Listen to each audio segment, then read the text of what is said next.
Hello friends, welcome to my channel. ఈరోజు మనం మాట్లాడుకోబోయే book పేరు they it girl by Ruth వరే. ఇక కథలోకి వస్తే, ఈ కథలో ప్రధాన పాత్ర హన్నా జోన్స్ అనే మహిళ. ఇప్పుడు ఆమె పెళ్లి చేసుకుని ప్రశాంతంగా జీవిస్తున్న తన యూనివర్సిటీ రోజులలో జరిగిన ఒక హత్య ఘటన ఆమెను ఇంకా వెంటాడుతోంది. ఆమె ఆక్స్ఫర్డ్లో చదివే సమయంలో తన బెస్ట్ ఫ్రెండ్ ఏప్రిల్ క్లార్క్ క్లైవ్డెన్ను వారి గదిలోనే హత్య చేశారు. ఏప్రిల్ ధనవంతురాలు, ధైర్యంగా, ఆకర్షణీయంగా ఉండేది.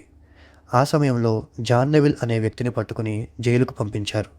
హన్నా ఇచ్చిన సాక్ష్యం కూడా అతనికి శిక్ష పడటానికి ముఖ్య కారణమైంది. కానీ సంవత్సరాల తరువాత జాన్ నెవిల్ జైలులో చనిపోయాడని హన్నాకు తెలుస్తుంది. అదే సమయంలో ఒక సందేహం ఆమె మనసులో మొదలవుతుంది. అతను నిజంగా దోషినా? ఈ ఆలోచన ఆమెను కుదిపేస్తుంది. హన్నా తన గతాన్ని మళ్ళీ పరిశీలించటం ప్రారంభిస్తుంది. పాత స్నేహితులతో మళ్ళీ మాట్లాడుతుంది. క్రమంగా ఏప్రిల్ జీవితం గురించి కొన్ని చీకటి నిజాలు బయటపడతాయి.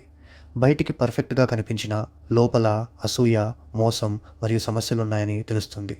హన్నాకు అర్థమవుతుంది, ఏప్రిల్కు దగ్గరగా ఉన్న వాళ్ళకే ఆమెపై ద్వేషం ఉండే అవకాశం ఉంది. దర్యాప్తు లోతుగా వెళ్లే కొద్దీ అసలు నిజం బయటపడుతుంది. ఏప్రిల్ను చంపింది జాన్ నెవిల్ కాదు, వారి స్నేహితుల గ్రూప్లోనే ఉన్న ఒక వ్యక్తి. ఈ నిజం హన్నాను లోపల నుంచి కుదిపేస్తుంది. ఎందుకంటే ఒక నిర్దోషి ఆమె సాక్ష్యం వల్ల శిక్ష అనుభవించాడు. చివరికి నిజం బయటపడుతుంది.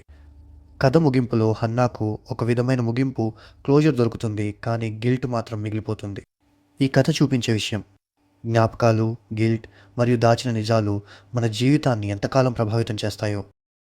ఇలాంటి మరిన్ని వీడియోస్ కోసం మన ఛానల్ని సబ్స్క్రైబ్ చేసుకోండి. మళ్ళీ వచ్చే వీడియోలో ఇంకొక కథ గురించి మాట్లాడుకుందాం.